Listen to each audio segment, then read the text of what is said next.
Africa Content TV.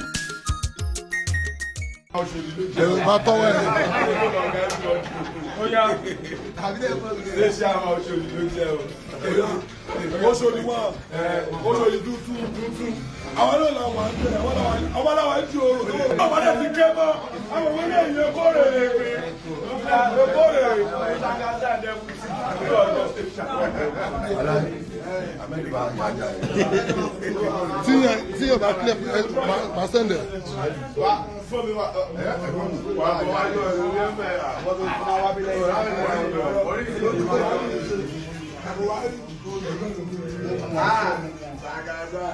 New Lagos.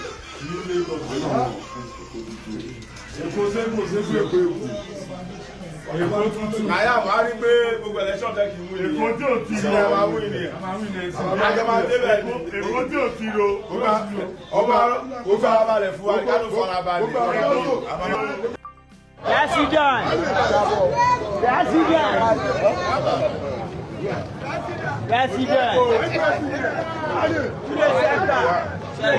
Check your wallet. Oluomo is working. Yes, you done. Hello.